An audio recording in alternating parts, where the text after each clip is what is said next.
الحمد للہ رب العالمین والعاقبۃ للمتقین والصلاة والسلام علی سید الانبیاء والمرسلین وعلی آلہ واصحابہ الطیبین الطاہرین اما بعد فاعوذ باللہ من الشیطان الرجیم بسم اللہ الرحمن الرحیم یا ایہا الناس اتقوا ربکم الذی خلقکم من نفس واحدہ وخلق منها زوجها وبث منهما رجالا كثيرا ونساء واتقوا الله الذي تساءلون به والأرحام ان اللہ کان علیکم رقیبا صدق اللہ العظیم غوث اعظم بمنے بے سرو ساما مددے قبلہ دین مددے کعبہ ایمان مددے انتظار کرم تست من عینی را اے خدا جو خدا بینو خدا دا مددے بگرداب بلا افتاد کشتی ضعیفانو شکستہ رات و پشتی بحق کے خواجہ عثمان ہارون مدد کن یا معین الدین چشتی مدد کن یا معین الدین چشتی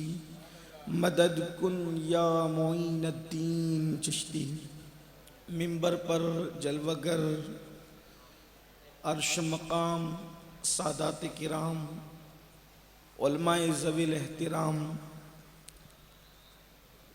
حضرت پیر سید مشتاق باپو و جمیع سادات کرام حاضرین پردہ نشین ماؤں اور بہنوں السلام علیکم ورحمۃ اللہ وبرکاتہ۔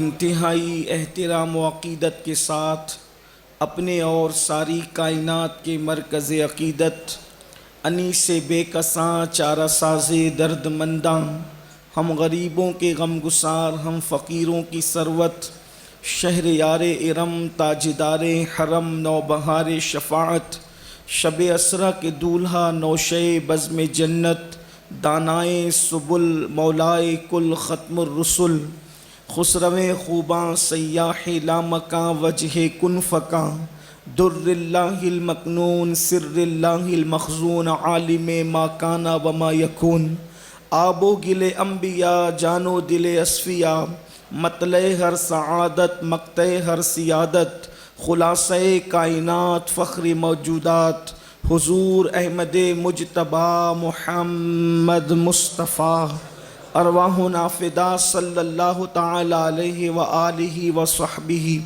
وبارک وسلم کی بارگاہ بے کس پناہ میں جس طریقے سے پڑھاؤں بلند آواز سے میرے ساتھ مل کر پڑھیں الصلاۃ والسلام علیک یا رسول اللہ،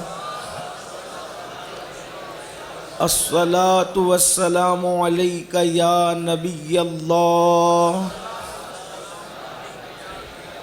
الصلاۃ والسلام علیک یا حبیب اللہ وعلی آلک واصحابک یا نور اللہ صلی اللہ تعالی علیہ وسلم۔ نعمت بانٹتا جس سمت وہ ذیشان گیا، نعمت بانٹتا جس سمت وہ ذیشان گیا، ساتھ ہی منشی رحمت کا قلم دان گیا، لے خبر جلد کے غیروں کی طرف دھیان گیا، میرے مولا میرے آقا تیرے قربان گیا، دل ہے وہ دل جو تیری یاد سے معمور رہا، دل ہے وہ دل جو تیری یاد سے معمور رہا، سر ہے وہ سر جو تیرے قدموں پہ قربان گیا، آہ وہ آنکھ کے ناکام تمنا ہی رہی، ہائے وہ دل جو تیرے در سے پر ارمان گیا، اور انہیں جانا انہیں مانا نہ رکھا غیر سے کام، انہیں جانا انہیں مانا نہ رکھا غیر سے کام، للہ الحمد میں دنیا سے مسلمان گیا۔ آج کی یہ محفل اجتماعی شادیوں کے موقع پر، جسے آپ لوگ اپنی زبان میں سمو لگن کہتے ہیں، اس حوالے سے پٹنی سماج کے زیر اہتمام ہمارے حاجی یوسف صاحب اور ہمارے اسلم بھائی اور ان کی پوری جماعت کی طرف سے یہ محفل کا انعقاد ہے۔ تو چونکہ آنے والے وقت میں 37 جوڑوں کا نکاح ہونا ہے، اسی مناسبت سے اس خوشی میں یہ محفل جام نگر کی سرزمین پر ان سب علماء کرام اور سادات کرام کی سرپرستی میں انعقاد پذیر ہے، اور میں نے بھی قرآن مقدس کی اس آیہ کریمہ کی تلاوت کی ہے جو عام طور پر ہمارے یہاں نکاح کے خطبے میں قاضی نکاح اس کی تلاوت اکثر کیا کرتے ہیں۔ ہمارے مذہب میں، مذہب اسلام میں، کبھی بھی فطرت سے بغاوت نہیں سکھائی گئی۔ اسلام دین فطرت ہے، اسلام فطرت کے خلاف بات نہیں کرتا۔ مثال کے طور پر فطرت ہے کہ ایک دروازہ باہر کی طرف کھلے، تو اسلام اس کو باہر ہی کی طرف کھولنے کی بات کرتا ہے، اسلام اس کو اندر ڈھکیلنے کی بات نہیں کرتا، کیونکہ دروازہ باہر کی طرف کھلتا ہے تو طاقت بھی کم لگے گی، دروازہ بھی کھلے گا، دروازے کا نقصان بھی نہیں ہوگا، اور ہماری اپنی قوت کا نقصان بھی نہیں ہوگا۔ تو ایسے ہی اسلام سیدھی سیدھی فطری باتیں کرتا ہے۔ یہ اللہ نے انسان کو 2 قسم کی بھوک عطا کی ہے فطرت میں، ایک اس کے پیٹ کی بھوک ہے، ایک اس کے نفس کی بھوک ہے۔ پیٹ کی بھوک کھانا بجھا دیتا ہے، ختم کر دیتا ہے، اور نفس کی بھوک مٹانے کے لیے مرد کے لیے اللہ نے عورت کو اور عورت کے لیے اللہ نے مرد کو پیدا فرمایا، اور فرمایا لِتَسْكُنُوا إِلَيْهَا، دونوں ایک دوسرے کے لیے سکون کا ذریعہ ہے۔ اگر انسان اپنے پاس بہت سی دولت رکھے، بہت سا مال رکھے، وہ لوہے کے پلنگ پر، اسٹیل کے پلنگ پر، لکڑے کے پلنگ پر سونے کی بجائے اگر وہ سونے کے گولڈ کے پلنگ پر بھی آرام کرے تو بھی اس کو وہ سکون نہیں مل سکتا جو ایک شوہر کے ساتھ بیوی کو سکون ملتا ہے، اور جو بیوی کے ساتھ شوہر کو سکون ملتا ہے۔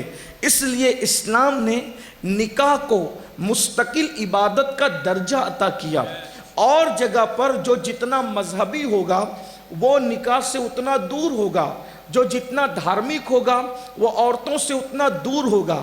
جیسے عیسائی مذہب کو دیکھ لیں، ان کے جو بڑے بڑے راہب ہیں، بڑے بڑے پادری ہیں، بڑے بڑے پوپ ہیں، یعنی جو ان کے مذہبی رہنما ہیں، وہ نکاح سے دور ہے، وہ نکاح نہیں کرتے۔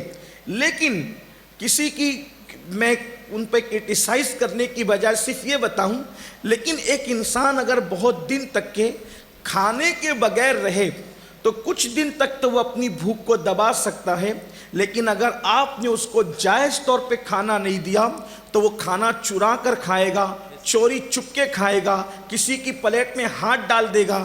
ایسا ہی ہے۔ تو جو لوگ عورتوں سے دور رہتے ہیں اور وہ دور رہ نہیں سکتے، تو پھر ان کو جب حلال راستہ نہیں ملتا تو وہ حرام کی طرف جاتے ہیں، وہ زنا کے اڈوں کی طرف جاتے ہیں، وہ بدی کی طرف جاتے ہیں، وہ بدکاری کی طرف جاتے ہیں۔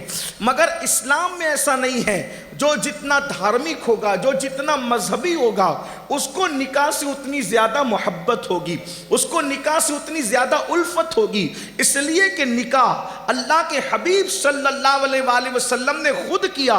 حضور سے پہلے جتنے انبیاء کرام آئے ان سب نبیوں نے بھی نکاح کیا، انبیاء کرام نے سب کے سب نے نکاح کیا سوائے ایک نبی حضرت عیسیٰ علیہ السلام کے۔ لیکن عیسیٰ علیہ السلام نے نکاح نہیں کیا، مگر وہ بھی ابھی آسمانوں پر ہے، اور قیامت کے قریب جب زمین پر آئیں گے تو وہ بھی نکاح فرمائیں گے، اور اللہ تبارک و تعالیٰ کے حکم سے جب وہ نکاح کریں گے، مطلب کوئی نبی ایسا نہیں جو نکاح نہ کرے، ہر نبی نے نکاح کیا، اسی لیے نکاح کو ہمارے یہاں مستقل عبادت کا درجہ عطا کر دیا گیا ہے۔ اور پھر نکاح کرنے پر فضیلت کیا ہے؟ اللہ کے حبیب صلی اللہ علیہ وآلہ وسلم فرماتے ہیں، اللہ اکبر، کہ نکاح کرو، نکاح کرنے سے آدھا ایمان محفوظ ہو جاتا ہے، اور آدھے ایمان کے بارے میں اللہ سے ڈرتے رہو۔ پھر فرمایا نکاح کرو کیونکہ نکاح تمہاری آنکھوں میں حیا پیدا کرتا ہے، تمہاری آنکھوں میں حیا پیدا کرتا ہے، نگاہوں کو نیچی کر دیتا ہے۔ جب نکاح کی بڑی فضیلت بیان کی گئی، اللہ کے حبیب علیہ السلام نے یہاں تک ارشاد فرمایا کہ نکاح میری سنت ہے، جو اس سے رغبت نہیں کرے گا وہ ہم میں سے نہیں ہے، وہ میری سوسائٹی کا ممبر نہیں ہے۔ تو کچھ غریب صحابہ تھے جن کے پاس مال نہیں تھا، جن کے پاس دولت نہیں تھی، انہوں نے عرض کیا یا رسول اللہ صلی اللہ علیہ وآلہ وسلم، ہم نکاح کرنے کی طاقت نہیں رکھتے کیونکہ ہمارے پاس مال نہیں ہے، ہمارے پاس دولت نہیں ہے، تو ہم نکاح کریں گے تو رکھیں گے کہاں؟ اسی طریقے سے بیوی کا خرچہ کیسے پورا کریں گے؟ لیکن یہ اپنے نبی کی شان ہے، لوگ مسئلے سن کر کے جواب بدل دیتے ہیں، مگر قربان جائیں اپنے نبی پر، جب میرے آقا نے سنا کہ یا رسول اللہ غریبی ہے، غربت ہے، ہم نکاح کیسے کریں؟ تو میرے آقا نے ارشاد فرمایا نکاح کرو، نکاح کرنے کی برکت سے اللہ تم کو مالا مال فرما دے گا۔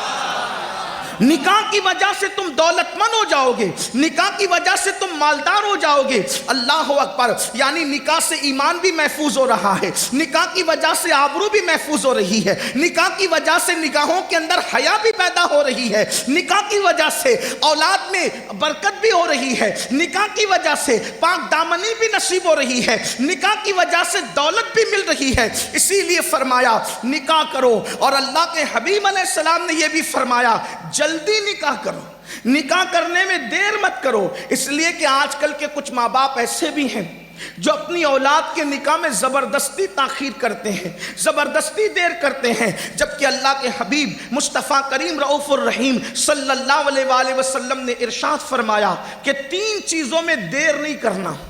اللہ کے حبیب علیہ السلام فرماتے ہیں 3 چیزوں میں دیر نہیں کرنا۔ نمبر 1، جب نماز کا وقت آ جائے تو نماز پڑھنے میں دیر نہیں کرنا، نماز کا وقت آئے نماز پڑھنے میں تاخیر مت کرو۔ حضور نے نماز میں دیر کرنے سے منع فرمایا، لیکن بڑی معذرت کے ساتھ یہ قوم پڑھتی ہے رسول اللہ کا کلمہ اور چلتی اپنی طبیعت پر، لوگ اپنی طبیعت پر چل رہے ہیں۔ اس وقت پوری دنیا میں جو تباہی کا ماحول ہے، جو بربادی کا ماحول ہے، مسلمانوں پر جو برا وقت ہے، وجہ صرف مسلمانوں کے کرتوت ہیں۔ اگر میری بات کا برا لگے جام نگر والوں معاف کرنا، لیکن حالات جو ہمارے خلاف پوری دنیا میں بگڑے ہیں، پوری دنیا میں صرف اس کے ذمہ دار ہم ہیں۔ حالانکہ جو آپ پر ظلم کر رہے ہیں ہم ان کی تائید نہیں کرتے، کبھی نہیں کرتے، نہ کرتے ہیں نہ کر سکتے ہیں، لیکن ہم اپنے اعمال بھی تو دیکھیں۔ میرا اللہ قرآن میں فرماتا ہے وَمَا أَصَابَكُم مِّن مُّصِيبَةٍ فَبِمَا كَسَبَتْ أَيْدِيكُمْ، کہ تم پر جو بھی مصیبت آتی ہے وہ تمہارے اعمال کی وجہ سے ہے۔ مسلمان کے پیر میں اگر کانٹا بھی چبھتا ہے تو اس کے گناہ کی وجہ سے، مسلمان کو اگر ٹھوکر بھی لگتی ہے اس کے عمل کی وجہ سے، مسلمان کا جلتا ہوا چراغ اگر بجھ جاتا ہے تو اس کے برے عمل کی وجہ سے۔ مطلب یہ ہے اگر آپ دوسری طرف توجہ دے تو پتا چلے جس دن مسلمان گناہ کرنا چھوڑ دے گا انشاءاللہ اس کے پیر میں نہ کبھی کانٹا چبھے گا نہ کبھی اس کو ٹھوکر لگے گی۔ اس لیے ہمارے ولیوں کا طریقہ یہ تھا، اگر ان کو ٹھوکر لگتی تھی تو وہ ٹھوکر کے زخم کو بعد میں دیکھتے تھے، پہلے اللہ کی بارگاہ میں توبہ کرتے تھے، اس لیے کہ ان کو پتا تھا کہ مسلمان کو ٹھوکر لگتی ہے تو بھی اس کے گناہ کی وجہ سے لگتی ہے۔ تو آقا فرماتے صلی اللہ علیہ وآلہ وسلم کہ جب نماز کا وقت آ جائے نماز پڑھنے میں دیر مت کرو. آگے بات بیان کرنے سے پہلے بات نماز کی آئی تو ایک بات کہنا چاہتا ہوں. آج پوری امت کا 95% طبقہ نماز نہیں پڑھتا. ہماری قوم بے نمازی ہے، اور نماز چھوڑ کر ان کو کبھی احساس بھی نہیں ہوتا کہ ہم نماز چھوڑ دیں. اگر 500 روپے کی نوٹ جیب سے گر جائے تو دن بھر موڈ آف رہتا ہے. 500 گم ہو گئے یار، موبائل گم ہو گیا یار، گھڑی گم ہو گئی یار، کپڑا گم ہو گیا یار، گاڑی چوری ہو گئی. ارے گاڑی تو گاڑی، اگر گاڑی کی چابی بھی چوری ہو جائے یا گم ہو جائے تو موڈ آف ہو جاتا ہے، نقصان ہو گیا. آپ سے پوچھنا چاہتا ہوں، ایمان والوں اپنے دلوں پہ ہاتھ رکھ کر سوچو، 500 کی نوٹ موبائل گاڑی کی اگر گم ہو جائے تو تم کو احساس ہے روزانہ بستروں میں جو فجر کی نماز ترک کرتے ہو، کبھی نیند سے اٹھنے کے بعد یہ احساس ہوا کہ میں نے کتنا بڑا جرم کیا، میں نے اللہ کا فرض ترک کیا، میں نے رسول اللہ کے حکم کی نافرمانی کی. یاد رکھنا، پوری کائنات کی دولت ایک پلڑے میں رکھو اور 2 رکعت نماز ایک پلڑے میں رکھو تو پوری کائنات کی دولت بھی اس کا مقابلہ نہیں کر سکتی 2 رکعت نماز کا جو روزانہ ہم بستروں میں ترک کرتے ہیں. ہمیں احساس نہیں. آج پوری دنیا چیخ رہی ہے، مسلمانوں کے گھر سے دھواں نکل رہا ہے، مسلمانوں کے گھروں میں آگ لگائی جا رہی ہے، مسلمانوں کو بے گھر کیا جا رہا ہے، مسلمانوں کے گھروں پہ بلڈوزر چلائے جا رہے ہیں، مسلمانوں کے گھر جلائے جا رہے ہیں، مسلمانوں کی دکانیں توڑی جا رہی ہے. میں کہتا ہوں جو تم پر ظلم کر رہا ہے وہ ایک دن اپنے جو ظلم کا انجام ضرور بھگتے گا. اور دنیا کے ظالموں کو احساس ہونا چاہیے کہ ظلم کی عمر بہت زیادہ نہیں ہوتی. فرعون نے ظلم کیا، اللہ نے اس کو دریا میں غرق کر دیا. نمرود نے ظلم کیا، اللہ نے اس کو لنگڑے مچھر سے ہلاک کر دیا. بخت نصر نے ظلم کیا، اللہ نے اس کو ذلت کی موت مار دیا. شداد نے ظلم کیا، خود کی بنائی ہوئی جنت بھی نہ دیکھ سکا. قارون نے ظلم کیا، اللہ نے اس کو زمین میں دھسا دیا. دنیا کے طاقتور حکمرانوں کو، پوری دنیا کے حکمرانوں کو یہ پیغام دیا جاتا ہے اللہ کی مخلوق پہ ظلم مت کرنا، اس لیے کہ مخلوق کمزور ہے لیکن خالق کمزور نہیں ہے. جب اس کی لاٹھی چلے گی تو کہیں کے نہیں رہو گے، تم بھی بے گھر ہو جاؤ گے، تمہیں بھی تباہ کر دیا جائے گا. تم پناہ تلاش کرو گے تو تمہیں پناہ بھی نہیں ملے گی. یاد رکھنا، جو چڑیا کا گھونسلہ اجاڑ دے اللہ اس کے گھر کو بھی تباہ کر دیتا ہے. جو چڑیا کے آشیانے کو گرا دے اللہ اس کو بھی برباد کر دیتا ہے. میں اپنی قوم سے کہتا ہوں، اپنی بہنوں سے کہتا ہوں، اپنے بھائیوں سے کہتا ہوں، جو ظلم کر رہے ہیں ہم ظالموں کے ساتھ نہیں، وہ غلط کر رہے ہیں. لیکن دوسری طرف تمہیں کہتا ہوں، تمہارے گھر اجڑ رہے ہیں تو تمہیں کتنی تکلیف ہو رہی ہے. تمہارے گھروں پر آگ کی بارش ہو رہی ہے تو تمہیں کتنی تکلیف ہو رہی ہے. تمہاری دکانیں ٹوٹ رہی ہے تو تمہیں کتنی تکلیف ہو رہی ہے. کبھی سوچا آج میرا گھر اجڑ رہا ہے تو مجھے اتنی تکلیف ہو رہی ہے. صدیوں سے مسلمانوں نے اللہ کے گھر کو ویران کیا.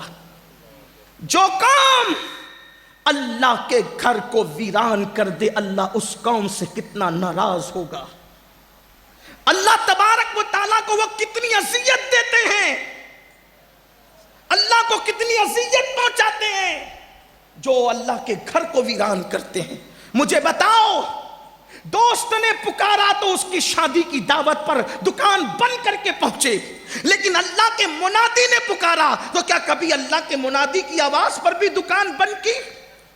انڈیا پاکستان کا میچ ہوا تو تم نے میچ کے لیے دکانیں بند کی، کبھی تم نے نماز کے لیے بھی دکانیں بند کی، تم نے کبھی کسی نے دعوت دی تو اس کی دعوت کے لیے دکانیں بند کی.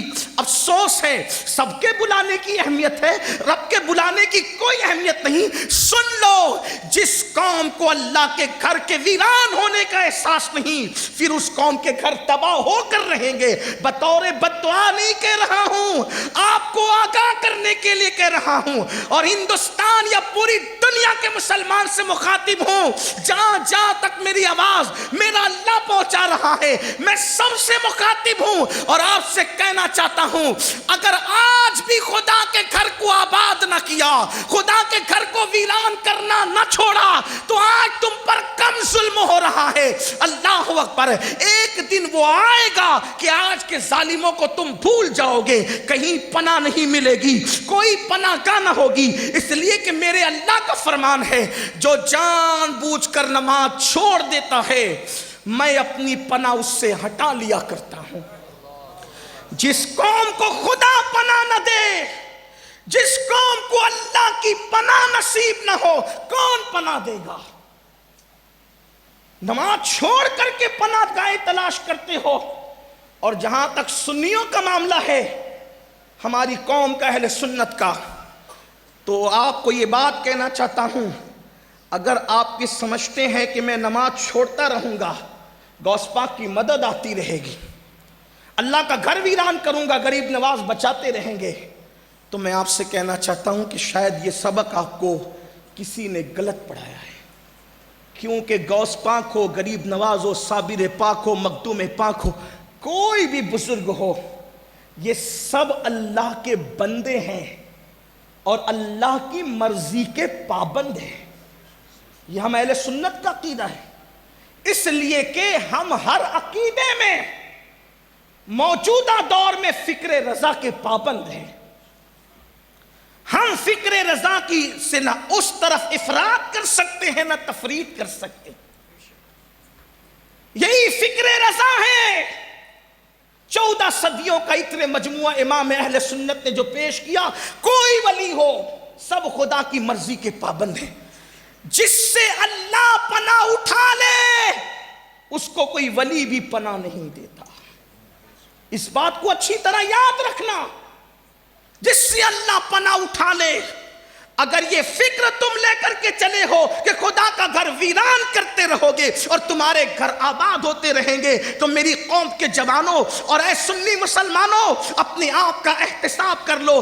آج یہ میں آپ کو بتاؤں، اللہ، حالانکہ میرا عنوان نماز نہیں ہے، لیکن بات نکل آئی تو عرض کر رہا ہوں، میرا عنوان تو آج نکاح کی تقریبات کے حوالے سے بات ہے، اسی پر میں گفتگو کروں گا، لیکن بات چونکہ نکل آئی ہے تو ذرا آپ کی توجہ چاہتا ہوں، میری ماں اور بہنوں کی بھی توجہ چاہتا ہوں۔ اللہ اکبر، اللہ اکبر۔ بے نمازی پن ہو کر کے ہم چاہتے ہیں غوث پاک کی پناہ مل جائے گی، غریب نواز کی پناہ مل جائے گی، مخدوم پاک کی پناہ مل جائے گی، امام اہل سنت کی پناہ مل جائے گی۔ سن لو، غور سے سن لو، اللہ اکبر۔ میرے آقا مصطفیٰ جان رحمت صلی اللہ علیہ وآلہ وسلم اپنے صحابہ سے کہتے ہیں، اے میرے صحابہ، اللہ کی بارگاہ میں دعا کرو، اللہ کی بارگاہ میں دعا کرو۔ کیا دعا کرو؟ اے اللہ، ہمیں محروم نہ کرنا اور ہمیں بدبخت نہ کرنا۔ آپ سے پوچھنا چاہتا ہوں، ذرا دل کے کانوں سے سننا، اس روایت کو میں جہاں سے پڑھ رہا ہوں، فقی ابو اللہ سمرقندی رحمت اللہ تعالی علیہ اس کو اپنی کتاب میں اس روایت کو لکھتے ہیں،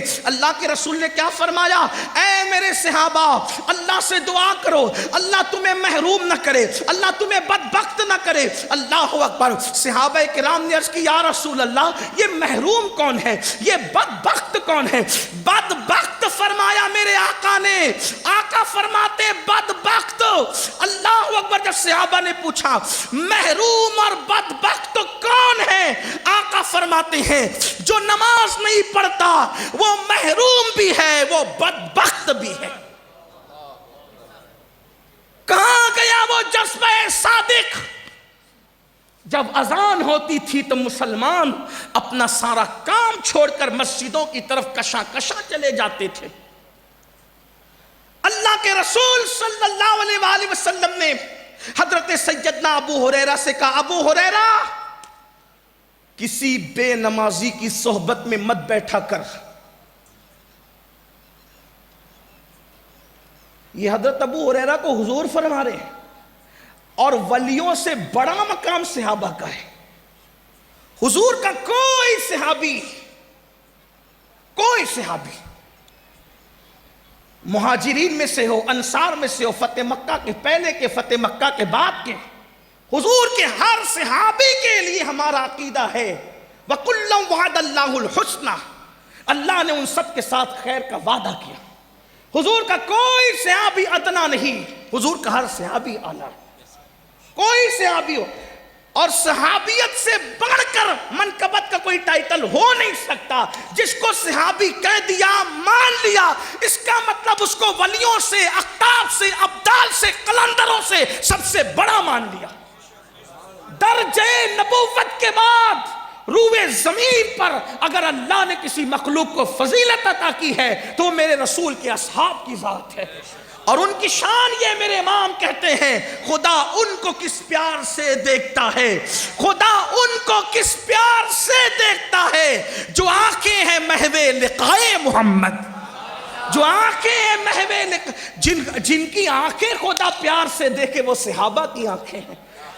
اب میرے آقا انہی اصحاب میں سے سب سے زیادہ کثرت سے روایت کرنے والے سیدنا ابو ہریرہ سے کہتے ہیں، ابو ہریرہ ہو سکے تو کبھی بے نمازی کے قریب اس کی صحبت میں مت بیٹھنا، اس لیے کہ بے نمازی جہاں ہوتا ہے آسمان سے اس پر لعنت برستی۔ جس قوم پہ لعنت برسے اس قوم کا مقدر سیاستداں بدل دیں گے۔ جس قوم پہ لعنت برسے ایجوکیشن کی ڈگریاں اس قوم کا مقدر بدل دے گی۔ جس قوم پہ لعنت برسے جلسے اور کانفرنس کے نعرے اس کی قسمت بدل دیں گے۔ نہیں، یہ ہرگز نہیں ہو سکتا۔ ہر ڈگری سے پہلے، ہر کانفرنس سے پہلے، ہر نعرے سے پہلے، ہر بات سے پہلے مسلمانوں کو اللہ کے گھر کی طرف آنا ہوگا۔ کل بھی ہمارے مسائل کا حل خدا کے گھر پر تھے، خدا کی چوکھٹ پر تھے، خدا کی بارگاہ میں تھے، اور آج بھی خدا ہی کے دربار سے ہمارے ہر مسئلے کا حل ہوگا۔ اور مسلمانوں یاد رکھنا، اگر تم سب جگہ گئے تو در در کی ٹھوکریں کھاؤ گے، لیکن مسئلے کا حل نہیں ہوگا۔ ذلت مقدر بن جائے گی، ذلت کی وادیوں میں بھٹکتے رہو گے، جرائم کے دلدل میں ڈوبے رہو گے، نہ کوئی بچا سکتا ہے نہ کوئی بچا سکے گا۔